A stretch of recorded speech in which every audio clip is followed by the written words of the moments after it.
দর্শক আমন্ত্রণ নাগরিকের নিয়মিত আয়োজন সংবাদ বিশ্লেষণে। আপনারা জানেন সংবাদ বিশ্লেষণে আমরা কথা বলে থাকি সমসাময়িক ইস্যু নিয়ে এবং এই ইস্যুগুলোর পেছনের কারণগুলো নিয়ে, এবং সেই কারণগুলো নিয়ে কথা বলতে প্রতিদিনকার মতো স্টুডিওতে আমাদের একজন সহকর্মী উপস্থিত থাকেন। আজকে আমাদের সাথে স্টুডিওতে উপস্থিত আছেন সহকর্মী সাইদ আরমান। আপনাকে আমন্ত্রণ। সাইদ, আপনি জানেন গত কয়েকদিন ধরে সামাজিক যোগাযোগ মাধ্যম সহ টেলিভিশনেও কয়েকটি বিষয় একেবারেই প্রচারিত এবং সবচেয়ে বেশি আলোচিত কিছু বিষয় রয়েছে। সেগুলোর মধ্যে অন্যতম আমি যদি বলি, দেশের আইন শৃঙ্খলা পরিস্থিতি, বাংলাদেশের অর্থনীতি কতটা চ্যালেঞ্জ বা সম্ভাবনার মুখে, এই সব কিছু নিয়ে আজকে আমরা কথা বলবো। কিন্তু একদম শুরুতেই আমি যে বিষয়টি যেতে চাই সেটি হচ্ছে যে আইন শৃঙ্খলা পরিস্থিতির যেই অবনতি আপনি দেখছেন গত 2-3 দিন ধরে। মিটফোর্ডের সামনে যে প্রকাশ্যে হত্যাকাণ্ড, চাঁদপুরের একটি ঘটনা রয়েছে যে জুম্মার খুতবা পছন্দ না হওয়ার কারণে ছুরিকাঘাত, এই ঘটনাগুলোকে আসলে কোনোভাবে আইন শৃঙ্খলা পরিস্থিতির বা রাষ্ট্রীয় সক্ষমতা নিয়ে প্রশ্ন তুলছে কিনা, বা রাষ্ট্রীয় যে বাহিনীগুলো রয়েছে আইন শৃঙ্খলার দায়িত্বে তাদের সক্ষমতা নিয়ে প্রশ্ন তুলছে কিনা? প্রশ্ন তো উঠছে, এটা নিঃসন্দেহে বলাই যায়।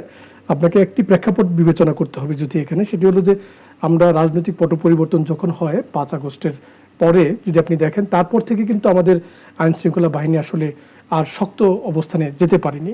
তাদের মধ্যে একটি ভীতিকর পরিস্থিতি তৈরি হয়েছে এবং সেই মনোবল তারা আর এখনও ফিরে পায়নি, যার কারণে তারা দেশে যে কোনো পরিস্থিতিতে আসলে শক্ত কোনো পদক্ষেপ নিতে পারে না।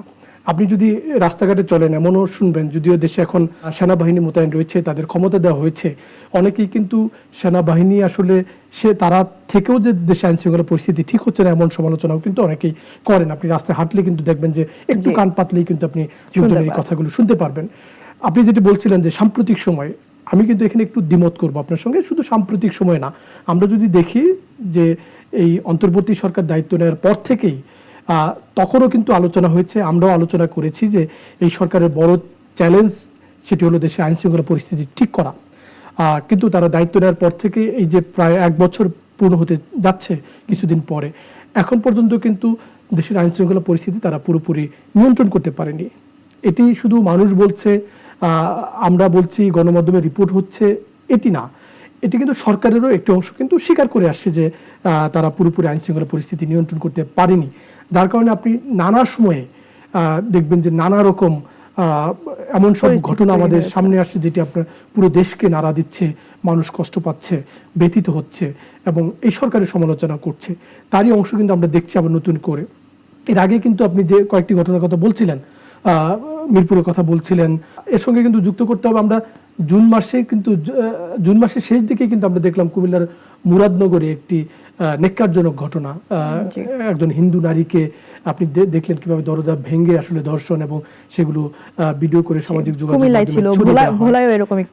তারপরেও কিন্তু আরো বেশ কিছু ঘটনা আমরা দেখেছি, মা সন্তানকে কুপিয়ে হত্যা করা হয়েছে। এরকম প্রতিনিয়ত কিন্তু আমরা নানা রকম ঘটনা দেখছি, পুরো দেশকে কাঁপিয়ে তুলছে, মানুষ আতঙ্কগ্রস্ত হচ্ছে।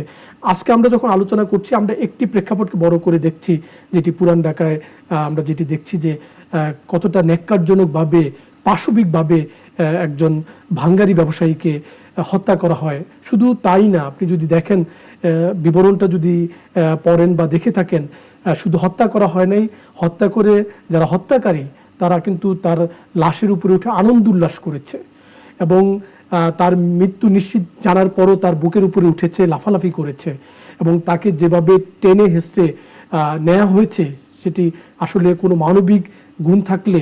আপনার কথা ধরেই বলি, আসলে আপনি যেমন ভাবে বর্ণনা দিচ্ছিলেন খুবই হৃদয় বিদারক, শুনতেও কষ্ট হচ্ছে। কিন্তু এক কথায় কি এই ব্যাপারগুলো আসলে সমাজে বর্বরতার দৃষ্টান্ত স্থাপন করছে না? বাংলাদেশ কি আসলে বর্বর জাতির দিকে এগিয়ে যাচ্ছে কিনা? বর্বরতার দৃষ্টান্ত তো নিঃসন্দেহে, এই ঘটনাগুলো তো কোনো সভ্য দেশেই আসলে এইভাবে সংগঠিত হতে পারে না। কিন্তু এখানে বড় দায়টা আসলে কিন্তু নিতে হবে আইন শৃঙ্খলা বাহিনীকে এবং সরকারকে।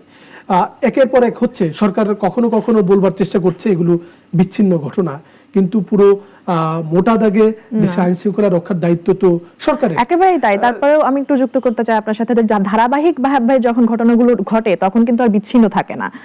একদমই তাই, সেটাই বলছি যে আপনি বলতে পারেন যে এগুলো বর্বরতা, সামাজিক অবক্ষয়, কিন্তু এইগুলো বলে এইভাবে আপনি কিন্তু কোনো সরকার আসলে রেহাই পেতে পারে না। এগুলো আমরা কষ্ট থেকে বলি, যেগুলো এই ধরনের বর্বরতা আমরা দেখছি, কিন্তু সরকার তো এটি বলতে পারে না। সরকারকে তো এগুলো সামাল দেওয়ার জন্য সরকারকে দায়িত্ব দেওয়া হয়েছে, আইন শৃঙ্খলা বাহিনীর দায়িত্ব এগুলো রক্ষা করা। আমরা দেখছি যে যেটি পুরান ঢাকার যেটি ঘটনায় তাৎক্ষণিকভাবে 4 জনকে গ্রেপ্তার করেছে, কিন্তু এখানেও দেখেন আবার নতুন করে আলোচনা, যাদেরকে গ্রেপ্তার করা হয়েছে তারা যারা আসামি, তার মূল আসামি যারা, তাদেরকে কিন্তু এখনো আইনের আওতায় আনা যায়নি।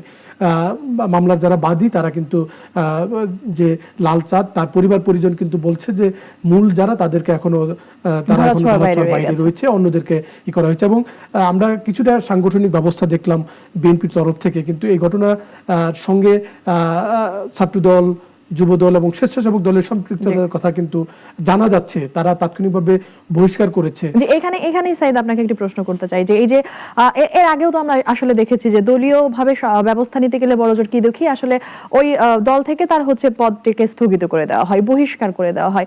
কিন্তু এত বড় একটি রাজনৈতিক দল বা পূর্বেও আমরা যা দেখেছি, এখনো এসে আসলে এই কাজগুলোই কি মানে সমাধান হতে পারে কিনা, বা এখনো সেটিরই আসলে চর্চা কেন, বা আলটিমেটলি একটা প্রাণের বিনিময়ে একটা পদ চলে গেলে কি হয়, মানে এই জায়গাগুলো তো আসলে স্পষ্ট না। এটি তো কোনো সমাধান না, কিন্তু সাংগঠনিকভাবে তারা ব্যবস্থা নিতে পারে। কিন্তু আপনি যেটি বলবার চেষ্টা করছিলেন, আমার মনে হয় যে মানে এই সাংগঠনিক ব্যবস্থাই কি আসলে পর্যাপ্ত কিনা, সেটি তো মোটেও না। কিন্তু আমি আরেকটি প্রশ্ন তুলতে চাই, এই যে সাংগঠনিক ব্যবস্থাগুলো নেওয়া হচ্ছে, বিএনপির তরফ থেকে বলা হচ্ছে যে গত 1 বছরে তারা 1000 নেতাকর্মীর ব্যাপারে ব্যবস্থা নিয়েছে। 1000 নেতাকর্মীর ব্যাপারে ব্যবস্থা নেওয়ার পরও যখন এই সমস্ত ঘটনায় নেতাকর্মীরা সম্পৃক্ত হচ্ছে, তখন কিন্তু প্রশ্ন উঠছে যে তাদের এই পদক্ষেপগুলো আদৌ আন্তরিক কিনা। এই পদক্ষেপগুলো আসলে তারা শক্ত কোনো পদক্ষেপ নিয়ে আসলে নেতাকর্মীদের বড় কোনো বার্তা দিচ্ছে কিনা। সাইদ, আপনি আসলে যেমনটি বলছিলেন, এই যে আসলে একটা ন্যাক্কারজনক ঘটনার পরে দলীয় যে ব্যবস্থা, সাংগঠনিক যে ব্যবস্থা, সেই ব্যবস্থা আসলে কতটুকু আন্তরিক, যেমনটি আসলে আপনি বলছিলেন, সেটি বলছিলাম যে দলের শীর্ষ পর্যায় থেকে আমরা দেখছি বিএনপির ভারপ্রাপ্ত চেয়ারম্যান তারেক রহমান বারবার বার্তা দিচ্ছেন, দলের মহাসচিব মির্জা ফখরুল ইসলাম আলমগীর তিনিও বারবার কথা বলছেন। কিন্তু আবার কিন্তু আমরা ভিন্ন কথা দেখছি। আপনি খেয়াল করেছেন যে পুরান ঢাকা লালচাঁদের এই ঘটনার পরেও কিন্তু বিএনপিতে 2 রকম বক্তব্য আমরা পেয়েছি। একটি অংশ কিন্তু বলছে যে এটি বিএনপির উপরে দায় চাপানো হচ্ছে, আরেকটি অংশ দায় নিয়ে ব্যবস্থা নিচ্ছে। সেখানে কিন্তু এই ধরনের দ্বিমুখী অবস্থান কিন্তু আসলে দলের নেতাকর্মীদের কিন্তু আসলে যে শক্ত বার্তা, সেটি কিন্তু আসলে পৌঁছাতে সহায়তা করে না, বরং তারা কিন্তু আপনি দেখবেন যে যেটা বারবার আলোচনা হচ্ছে যে রাজনৈতিক পট পরিবর্তনের পরে আসলে দেশে কিন্তু আসলে চাঁদাবাজি বলেন, অনিয়ম বলেন, দুর্নীতি বলেন, নতুন করে মুখ বদলি হয়েছে, কিন্তু শক্ত কোনো পদক্ষেপ দেখছি না। এখন মানুষ মনে করছে হয়তোবা কোনো রাজনৈতিক সরকার আসলে, যেই সরকারই আসুক, সেটি যদি এখনকার প্রেক্ষাপটে মনে হচ্ছে যে নির্বাচন হলে বিএনপি হয়তোবা সরকার গঠন করবে, বা অনেকে মনে করছে হয়তোবা তখন তাদের প্রতিশ্রুতিটা বাড়বে। এমনও কিন্তু অনেকেই বলছে যে যেহেতু বিএনপি নির্বাচনের জন্য অন্তর্বর্তী সরকারকে চাপ প্রয়োগ করছে, দেশের এই পরিস্থিতি হয়তোবা সরকারকে যাতে একটু বিচলিত করে, নির্বাচনী প্রক্রিয়া যাতে ত্বরান্বিত করে, এই প্রেক্ষাপট থেকেও এরকম পরিস্থিতি তৈরি হতে পারে। কিন্তু যেটিই হোক, শোক প্রকাশ করেন, আমরাও সমবেদনা প্রকাশ করছি লালচাঁদের পরিবারের প্রতি, কিন্তু একটি প্রাণকে এইভাবে নেক্কারজনকভাবে প্রকাশ্যে হত্যা, আসলে এটি পুরো জাতি আসলে শোকাবহত। এটি কোনোভাবেই মেনে নেওয়া যায় না। আইন শৃঙ্খলা বাহিনী ব্যবস্থা নিচ্ছে। আইন উপদেষ্টা অবশ্য বলেছেন যে এর বিচার খুব দ্রুত বিচার ট্রাইব্যুনালে যাবে, কিন্তু যেভাবেই হোক দ্রুত এর বিচার প্রক্রিয়া, কিন্তু অনেকেই কিন্তু বলছে, দেখেন মানুষ কিভাবে কতটা ক্ষুব্ধ হয়েছে। অনেকেই কিন্তু বলছে যে বিচার প্রক্রিয়ার কথা দরকার নেই, এদেরকে আসলে অন্যভাবেই বিচারের বাইরে এদেরকে কিভাবে বিগত দিন আমরা যেভাবে দেখেছি যে বিচারের বাইরে অনেক আইন আসলে নিজের হাতে তুলে নেওয়া হয়, সেটিও তো খুব নেতিবাচক কয়েকটা ঘটনার জন্ম দিয়েছে। কিন্তু মানুষ দুঃখ থেকে কিন্তু বলছে যে এদেরকে আসলে বিচারের লম্বা প্রক্রিয়া ফেলে দিলে কিন্তু সেটা আসলে মানুষ মানতে যাচ্ছে না, ব্যাপারটা এরকম। কিন্তু জি সাইদ, আপনার প্রত্যেকটা ঘটনা, আপনি যেমনটি বলছিলেন যে কুমিল্লার মুরাদনগরের ঘটনা বললেন, ভোলার যে বিষয়টি ছিল, প্রত্যেকটি ঘটনায় কিন্তু আসলে দৃষ্টান্ত স্থাপন করছে। একই সাথে চাঁদপুরেও যে ঘটনাটি ঘটলো, আপনি লক্ষ্য করবেন যে এটিকে আপনি কি বলবেন, আসলে ধর্মীয় অতি আবেগী বা হচ্ছে ধর্মীয় সহনশীলতাও যদি আমি আসলে বলি, সেটি আসলে হবে না, কারণ একই ধর্মের মানুষ আসলে খুতবা পছন্দ হয়নি, যে কারণে তাকে ছুরিকাঘাত করেছে। প্রত্যেকটি ঘটনা কি আসলে কোন রকম ভাবে যে রাষ্ট্রের সাথে যে সামাজিক চুক্তিগুলো, সেটিকে আসলে কি ভেঙে দিচ্ছে না, মানে জবাবদিহিতা, বিচারহীনতার যে জায়গা, যে সংস্কৃতিকে আসলে গড়ে উঠছে, রাষ্ট্র কাঠামো বা সামাজিক কাঠামোগুলোকে কোনোভাবে কি ভেঙে দিচ্ছে না, বা আলটিমেটলি এটার ভবিষ্যৎ বা কি হইতে পারে? আইন শৃঙ্খলা পরিস্থিতি যদি ঠিক না থাকে, তখন সেটি বিচারহীনতা আইন নিজে হাতে তুলে নেওয়ার একটি উৎসাহ কিন্তু প্রবণতা। মানুষের মধ্যে খুব স্বভাবতই তৈরি হয়ে থাকে, এবং এখনো কিন্তু তাই দেখছি। আর আপনি ধর্মীয় প্রেক্ষাপট যেটি বললেন যে ধর্ম নিয়ে তো বাংলাদেশে এক ধরনের উন্মাদনা একটি গোষ্ঠীর রয়েছে, এটি অস্বীকার করবার কিন্তু সুযোগ নেই। আবার ধর্মীয় সহনশীলতা দেখিয়েও কিন্তু বড় একটি অংশ দেশে পরিচালিত হচ্ছে। আপনি যেটি বললেন যে এটি সমাজ এবং আইন শৃঙ্খলা পরিস্থিতি এবং ধর্ম এর মধ্যে আসলে কিভাবে সম্পৃক্ত হয়। আপনি দেখেন যে আসলে আমরা যদি দেখি বিগত সরকারের সময়ে, পতিত সরকারের সময়ে দেশে অনিয়ম দুঃশাসন ছিল, নানা রকম অব্যবস্থাপনা দেখেছি, দুর্নীতি দেখেছি, ছাত্রলীগের নানা রকম অনিয়মের কথা কিন্তু বারবার গণমাধ্যমে সামনে এসেছে, এসেছে। এটিও সত্য। কিন্তু তখন আমরা গণতন্ত্রের ভারসাম্য ছিল না সেটিও বলেছি। একতরফা নির্বাচন দেখেছি, রাতের ভোট দেখেছি, আমিডামির নির্বাচন দেখেছি।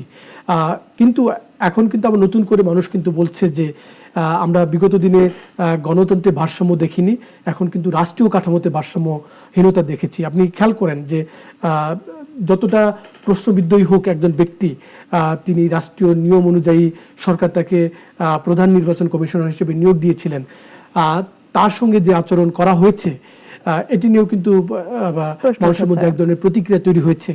আইন নিজের হাতে তুলে নিয়ে এই ধরনের মব তৈরি করা, সেটি আসলে কোনোভাবেই সমর্থনযোগ্য না, সেটি কিন্তু আমরা দেখছি। যার কারণে কিন্তু এখন আমি যে প্রশ্নটা অনেকেই করছেন যে আসলে গণতন্ত্রের ভারসাম্য ছিল না, এখন কিন্তু রাষ্ট্রীয় কাঠামোতে ভারসাম্য নেই, এই ভারসাম্য আনাটা কিন্তু খুবই জরুরি।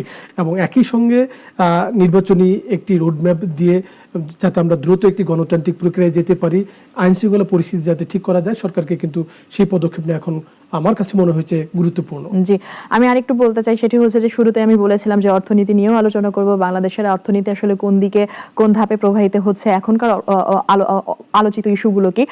মার্জার ইস্যু মানে ব্যাংকিং খাতে সংস্কারের ক্ষেত্রে মার্জার ইস্যুটি অনেক বেশি আলোচিত। একটু যদি সহজ কথায় বলতেন যে আলটিমেটলি কি ভেবে বা কৌশলগত কোন কারণে আসলে এই পদক্ষেপটি নেওয়া হচ্ছে, বা পদক্ষেপটি নিলেও সেটি কি কি সুবিধা আসলে পেতে পারি, বা ব্যাংকিং খাতে এটা কতটা ইতিবাচক ভূমিকা রাখবে। যদি মার্জারের প্রসঙ্গে যাচ্ছি আমরা, তার আগে একটু আপনাকে বলে নেই অর্থনীতির, সামষ্টিক অর্থনীতি নিয়ে যেহেতু একটু আলোচনা করবার সুযোগ আছে।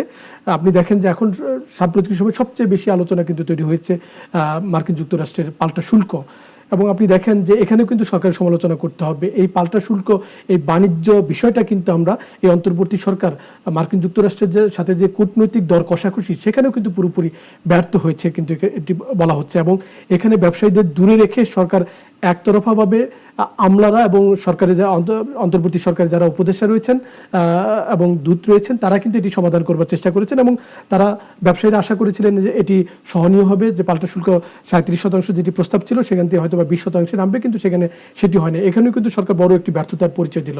আপনি মার্জারের প্রসঙ্গে আসলেন, সেখানে যদি আসি, মার্জার ব্যাংকিং খাত সংস্কার খুব জরুরি ছিল।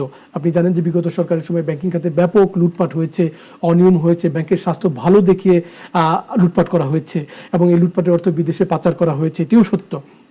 তার অংশ হিসেবে সংস্কারের কথা কিন্তু আমরাও সমর্থন করেছি, কিন্তু সংস্কারের প্রক্রিয়া নিয়ে কিন্তু আমরা দেখলাম যে এই বাংলাদেশ ব্যাংকও কিন্তু বিগত সরকারের ন্যায় একটা বল প্রয়োগ করে মার্জারের সেই উদ্যোগ হাতে নিয়েছে। আমরা পতিত সরকারের সময় যখন এই মার্জারের উদ্যোগ নেওয়া হয়, তখন কিন্তু আমি বলেছি অনেক অনুষ্ঠানে যে সামন্তবাদী প্রক্রিয়া, যেমন গ্রামের মেয়েকে বিয়ে দেওয়া হয়, সকালবেলা তাকে বলা হয় আজ তার বিয়ে, ঠিক এখনও কিন্তু মার্জার হচ্ছে ঠিক একই প্রক্রিয়ায়, জোর করে কোনো ব্যাংক চাচ্ছে না, এবং অনেকেই মনে করছেন যে ব্যাংক চাচ্ছে না, স্বাস্থ্যের উন্নতি হচ্ছে, তাকে বাইরে রাখতে হবে।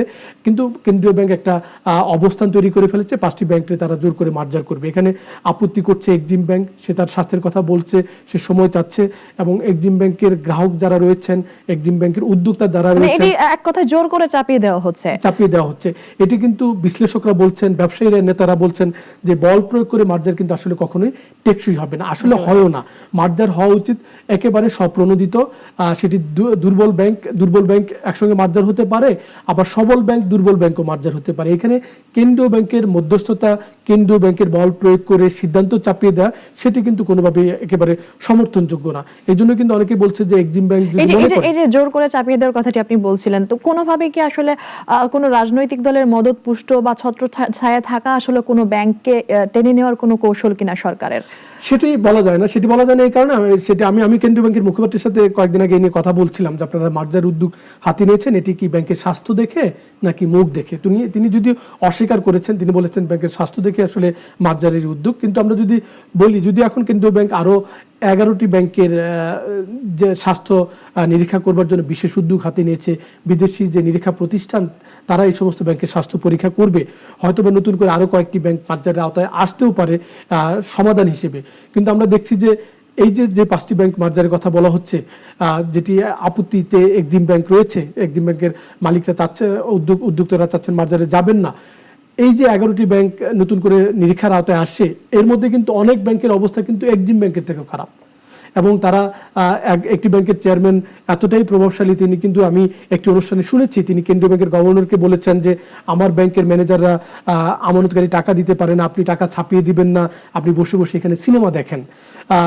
গভর্নরকে নাকি তখন এমন জবাব দিতে হয়েছে যে আপনি সংযত হয়ে কথা বলেন, আইদার আমি পদত্যাগ করে চলে যাব। ওই ব্যাংককে কিন্তু মার্জারের আওতায় এখনো নিয়ে আসা হয়নি। আমি ব্যাংকটির নাম বলছি না। তো তিনি এখন যারা দেশে মোটামুটি শাসন ক্ষমতা নিয়ন্ত্রণ করছেন, একটি রাজনৈতিক দলের তিনি একটি গুরুত্বপূর্ণ পদে রয়েছেন এবং তিনি ওই ব্যাংকের চেয়ারম্যান রয়েছেন। কাজে ব্যাংকের স্বাস্থ্য দেখে যে পুরোপুরি মার্জার প্রক্রিয়া হাতে নেওয়া হয়েছে সেটি কিন্তু বলা যাবে না। মুখ এখানে গুরুত্বপূর্ণ আমার কাছে মনে হয়েছে, এবং ব্যাংকাররাও অনেকে মনে করছে যে কেন্দ্রীয় ব্যাংক আসলে অনেকটা, মানে যাকে বল প্রয়োগ করা যাবে না তাকে একটু রেহাই দিয়েই কিন্তু কেন্দ্রীয় ব্যাংক অনেকটা পথ হাঁটছে। কিন্তু পরামর্শ থাকবে কেন্দ্রীয় ব্যাংক এখানে বল প্রয়োগ করে, ক্ষমতার প্রয়োগ করে আসলে নতুন করে কোনো সংকট তৈরি করবে না। বিশ্লেষকরা কিন্তু মনে করছেন যে এটাই জিজ্ঞেস করতাম সাইদ, আমরা যদিও একেবারে শেষের দিকে, খুব যদি সংক্ষেপে আপনি 1 মিনিটে যদি বলতেন যে আসলে বিশ্লেষকরা কি বলছে, সংকট তো তৈরি হয়েছে, এই সংকট আসলে উত্তরণের পথটা কি? বিশ্লেষকরা কিন্তু বলছেন যে এই বল প্রয়োগ করে মার্জার করলে কিন্তু নতুন করে আসলে এটি নতুন সংকটই তৈরি করবে এবং এটি অর্থনীতি ব্যবস্থাপনাকে আবার এক ধরনের বিশৃঙ্খলা পরিস্থিতি তৈরি করবে। কেন্দ্রীয় ব্যাংক যেটি মনে করছে যে এই 5টি ব্যাংক মার্জার করে সরকারিকরণ করা হবে, তারপরে এগুলোকে বেসরকারি খাতে হাতে দেওয়া হবে। এটি কিন্তু আমি একাধিক জায়গায় প্রশ্ন তুলেছি যে এই 5টি ব্যাংক যখন মার্জার হবে তার আমানত দাঁড়াবে প্রায় 1.5 লাখ কোটি টাকা এবং তার বিনিয়োগ প্রায় 2 লাখ কোটি টাকা। এত বড় দায় কোনো গোষ্ঠী এতে বিনিয়োগ করবে কিনা সেই প্রশ্নটি কিন্তু তখন শক্তিশালী হবে এবং তখন দেখা যাবে এটি নতুন করে উদ্বেগ তৈরি করবে। কেন্দ্রীয় ব্যাংক কিন্তু এর জবাব দিতে পারেনি। কেন্দ্রীয় ব্যাংক বলছে যে তখন আসলে পরিস্থিতি কি দাঁড়ায় আমরা সেটি বিবেচনা করব।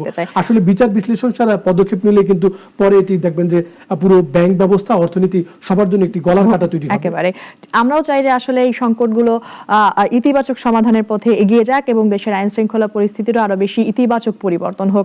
সাইদ, আপনাকে অসংখ্য ধন্যবাদ এতক্ষণ আমার সাথে থাকার জন্য। দর্শক, আজকে এখানেই শেষ করছি। এতক্ষণ সাথে থাকার জন্য সবাইকে অসংখ্য ধন্যবাদ।